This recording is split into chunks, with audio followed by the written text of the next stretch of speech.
parce que ren laa gis que ne gis naa benn engagement ci famille mais dafa des parce que gisuma l'élite intellectuelle femelle gisanguma ko mais peu laa gis parce que ñi may constaté ñëpp ñi may gis ñëpp parce que gisanguma élite bi ba léegi gisanguma élite bi mais xam naa ne gis naa ñu nekk ci ay ruq di réclamer quiconque identité que ça soit Pastef que ça soit Benno Bokk Yaakaar mais xam naa ne comme ni ko moo xamal waxee dañu xaw a ragal il y a la peur qui s'installe ragal boobu parce que dafa am benn façon politique bu fi nekkoon nga xalaat ne boo si duggee rek sa papa wala sa yaay wala ñi gars yi freiné la damal la ak yooyu noonu te yooyu yëpp sont révolus actuellement on est au 21e siècle boo xamante ne débat d'idées lañu xam-xam mooy tegu lu dul loolu kenn waxu ko donc comme femmes yi actuellement comme ni si ndaw yi conscient si côté boobu femmes yi tamit d'une manière exponentielle ñu ngi commencé maanaam yeewu si côté boobu quoi. ñu ngi koy jaajëfal bu baax di suñu chroniqueur Pape Amadou Gueye depuis di début émission bi ak émission yi fi jaar yëpp moom ñu gunge ci wàllu woowu di def ay analyses yu pertinentes xam naa dañuy ñëw daal di tàggatoo ak suñu invité monsieur Mohamed Gueye di coordonnateur bu Pastef di leen fàttali yéen a ngi woon seen émission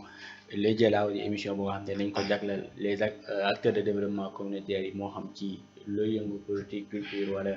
sport wala yeneen ak yeneen. waaye fi ñuy daaneel ak yow rek mooy tey ji dañuy ñëwaat ci beneen question boo xam ne laajoon nañu la ko mooy ñi identifié wu pro Ousmane Sonko ak ñi nga xamante ne sont les militants de Pastef tey képp ku bëgg rejoindre votre mouvement fan lay jaar. ok donc loolu sax laa bëggoon tàggatoo et que vous m'offrez l'occasion ma ne tey képp ki nga xamante ne tey particularité bi am Pastef mooy amul maa fi jiitu amul maa fi nekk lii parti la bu xaw a doy waar bu xaw a particulière mooy ku nekk da nga ci am sa wàll ku nekk da nga ci am sa cër donc parti bi du man parti bi du Ousmane Sonko c'est un projet boo xam ne nii ñun ñëpp ñoo koy défendre donc qu'on soit pro ou autre chose ou un militant. J'invite tout le monde à venir travailler pour que parti bi pour la victoire du parti en 2024 vous pouvez soit ñi nga xamante ne xam nañu soit y a les groupes wala ñenn ñi j'habite à Nditax pour ñi ma xamul Nditax laa dëkk bëri na ay relais selon am na page Facebook bu Pastef les Patriotes wala mën nañ woote souvent ci numéro bi ñu boole nit 76 924 12 44 76 924 12 44 pour chaque patriote qui voudra rejoindre vraiment bu ñëwee dinañ ko woo wax ko ak évolution ak lépp fi gars yi toll mais amul premier venu amul dernier venu Pastef ñëpp a fa tolloo à égale dignité. na ñu bàyyi la nga daal di nuyoo bu mujj. waaw maa ngi leen di sant di leen gërëm comme ni ma ko yàggee wax rek nee naa leen tey Dialaw bu tollee fii tey am ngeen ci wàll mu yéen ñi ci joxe information ndax li gënoon metti ci Dialaw mooy information parce que ñu bëri ci information lañ naan jaar pour manipuler les masses yàgg nañu toog fii ci dëkk bi ñu dégg ay wax ne diw a def nii ñuy xañ si sax nit waa àqam ak yelleefam te loolu xëy na manipulation dong la woon. ngeen di permettre aussi ngeen di may benn plateau boo xam ne dinañ mën a élever le niveau du débat à yéen que tey lépp lu ñu fiy defati muy politicien boo nga xamante ne tey say intention wala sa li nga namm ci dëkk bi nekk lu neen mën a dégg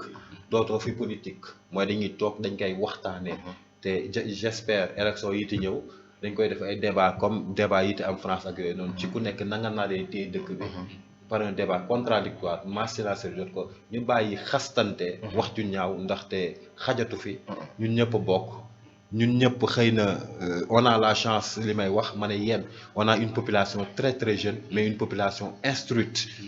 loolu moo gën a important on a une population instruite fii y a des masters y a des cadres ñoom ñoo nekk yéen te ñëpp bëgg dëkk bi loolu jafeñ na mu dajaloo ci benn dëkk donc je dis souvent le Dialaw est une terre bénie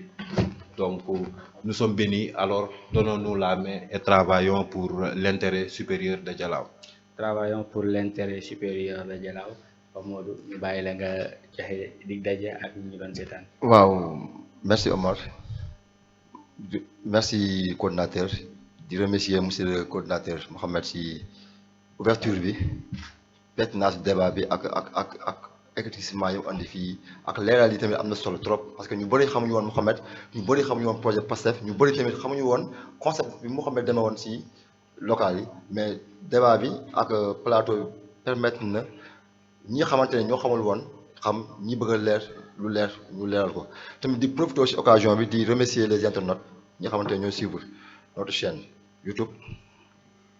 Dialaw TV si leur concept la Dialaw di lancer encore un appel à la jeunesse de Dialaw comme j'ai l'habitude de le dire l'heure est plus que grave l'heure est plus que grave donc daa am fu ñu jëm te bu ñu fagaruwul trop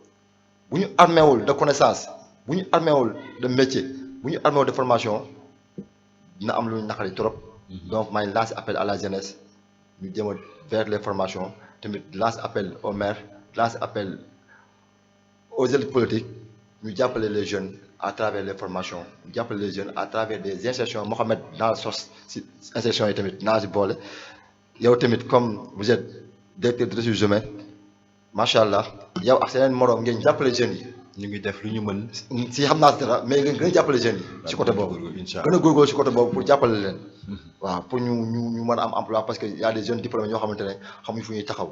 on fera le tout pour les réunir après créer benn cadre boo xamante ne dinañ ñëw si yow wax keneen ak keneen pour ñu